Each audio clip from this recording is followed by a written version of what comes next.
What's up, guys? Do you like audio feedback?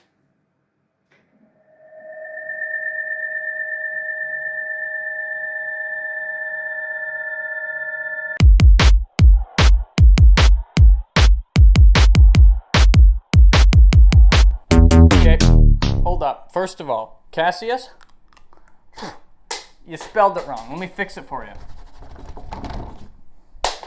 Okay?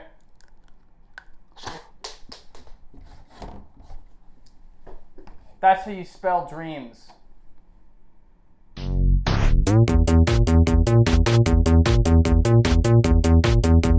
Welcome to the Album Spotlight Show, where I talk about albums that I like and stuff.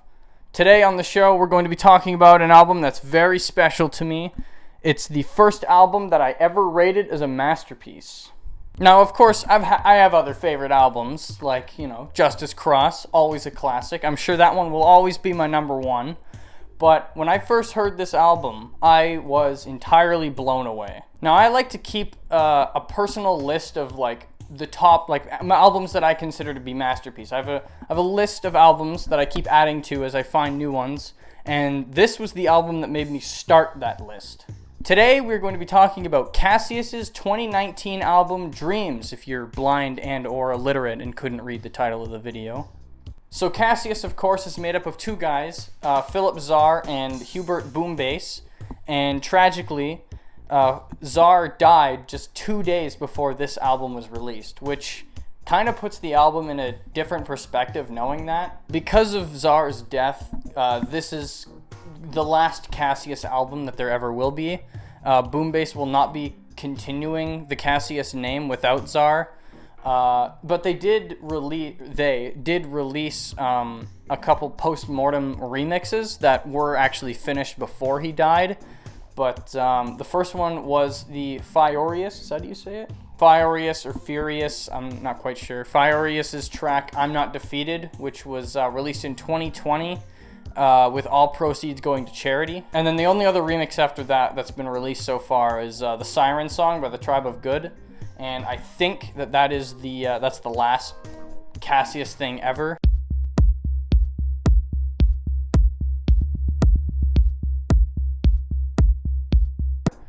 I don't know, maybe in the future they'll do like a best of compilation or whatever. But for now, that's like the last thing they're ever going to release. So anyway, with that, let's move on to talking about the album itself. And now, of course, I do have it here. As you can see. Watch. Guys, I'm going to do the thing. Are you ready? Ready for me to do the thing?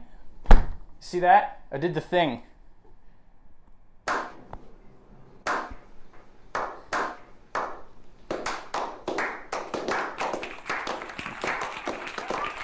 Thank you. Please. Thank you. I know. Please. Thank you.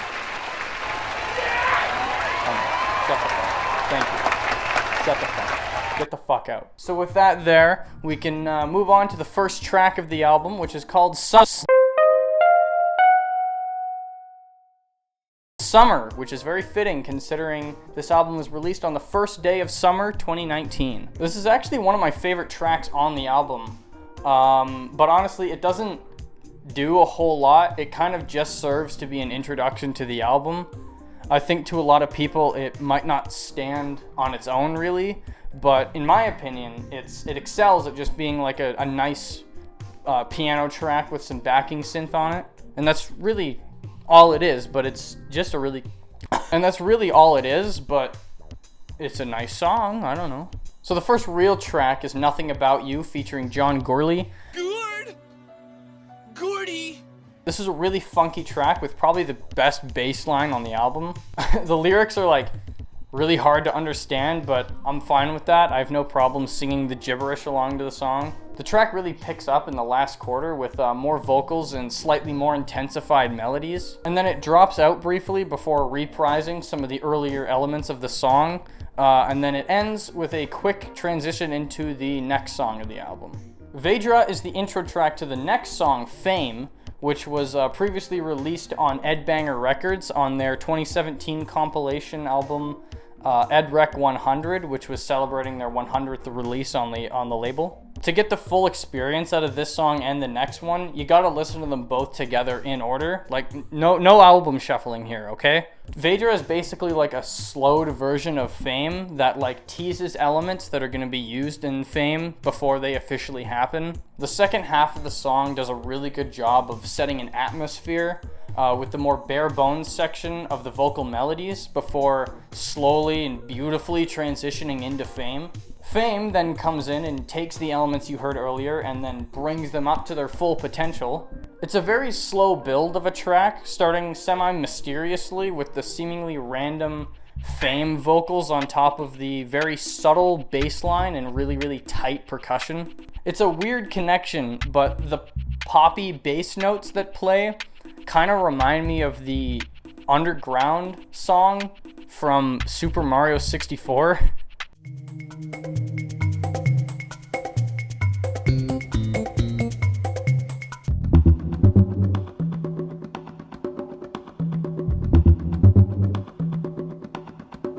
The song slowly adds more and more elements to it as it progresses, and it jumps up a lot at the 240 mark with this new subtle drone line with some like light tambourine played on it as well. The tambourine fades out, and then finally at 327 the track drops. The bass line plays around a bit more, and we get some more synth pads that like twitch around the song.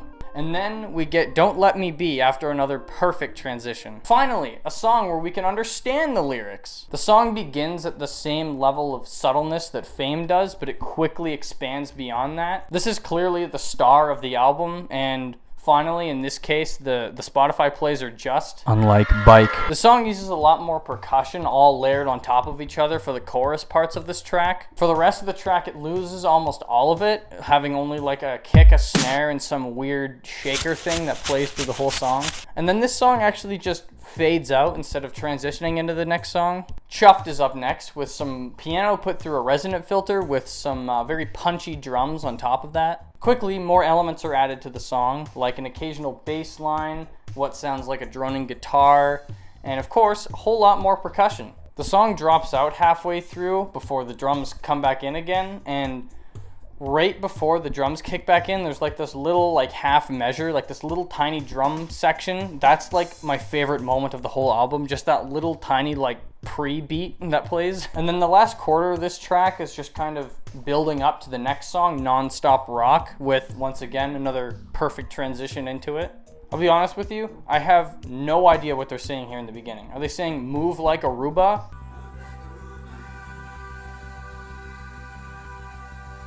As you're getting into this track, you're like, oh damn, it's a really slow, groovy track with really heavy bass. And then 148 happens and the song like breaks down big time. This song is like honestly a tiny bit boring. It's an exciting beat, but like it kind of just stays that way with minimal change for the whole thing. It's just a slightly weaker track. Like it's a good track, don't get me wrong. It's just slightly weaker if I were to rank them. I do really like later in the song though, when they have these mixed in vocal chops that are like skipping around the track.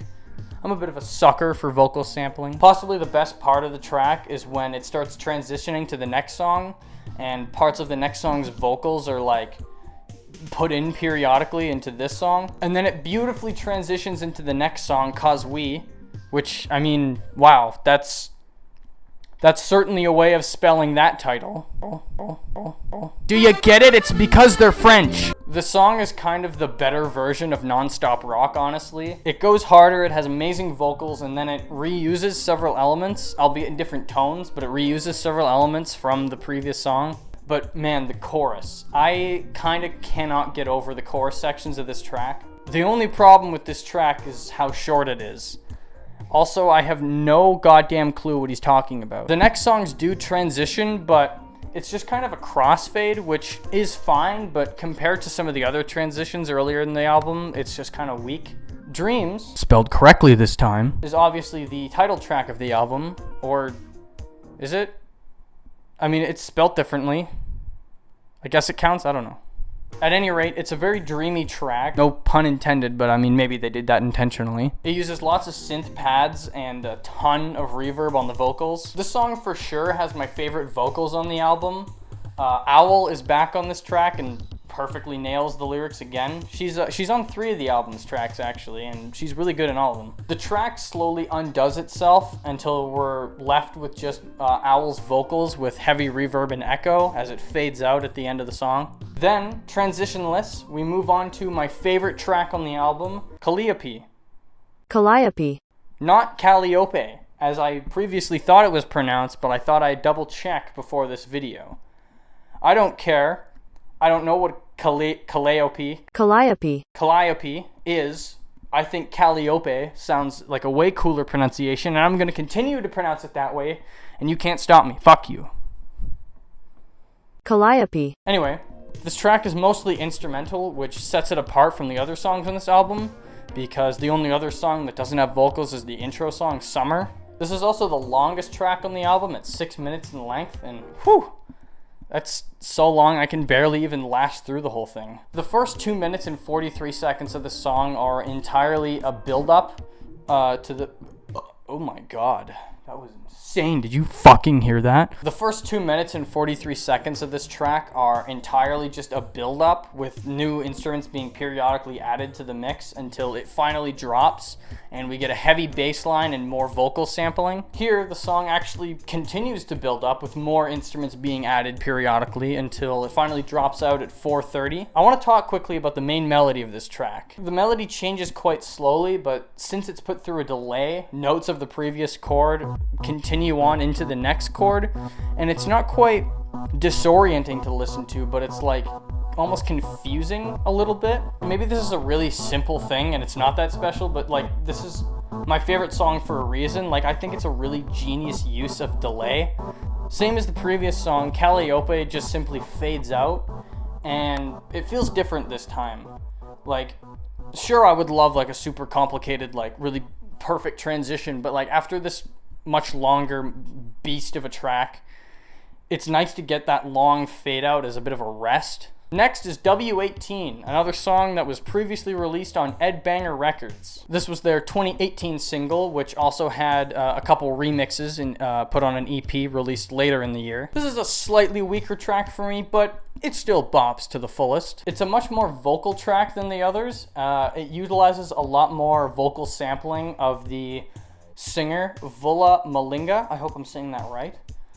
They have vocal chops from her on top of her singing as well. This is one of those songs that like starts at the fullest that it goes to and then it stays that way through the whole mix. I want to quickly highlight that weird synth phase sound that constantly flies back and forth between the right and left ear. To me, I think this sound sounds like it would be really hard for another producer to make it work in the song without it being obtrusive at best and completely out of place at worst. Somehow though, Cassius made it work, and it's another small part of this track that really impresses me. Finally, we reach the final track of the album, Walking in the Sunshine, which once again features Owl. This is another slam dunk of a track and a really, really good closer to the album. Once again, Cassius like expertly weave admittedly strange sounds into a really tame listening experience. We get these almost strained vocals on top of a bow-wowing bass line and what sounds like an air raid siren, and then this weird rising warbly synth or vocoded voice thing.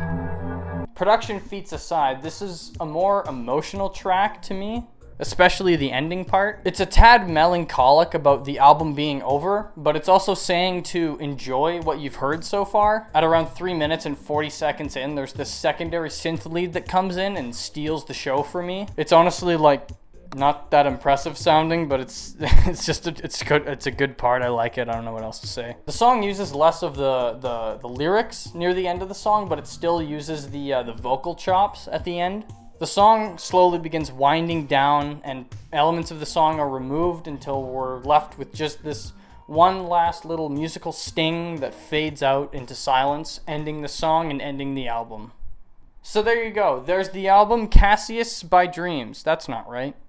So there you go. There's the album Dreems by Cassius. Now I love this album. No, that's stupid. No shit, I like the album. Why would I be making a video if I didn't love the album? Now guys, I've been lying to you this whole time and I hate the album. So that's it then. There's really not much else more to say besides like go listen to the album, obviously. I recommend it. If you haven't listened to it before, go listen to it. Or if you've listened to it already, listen to it again, because it's a good album. So that's it then. Goodbye. I'll see you in the next video. I guess that's fucking it. There's really much more to say. I kind of like to end them because it's like, what do I have to have like this whole heartfelt thing? Thank you guys so much for watching, and I'll see you guys in the next video. Like and subscribe and ring that bell, you fucking degenerates. Why would I put that in the video? Like, come on. Why would I put something like that in the video? That doesn't make much sense. You move like a robot.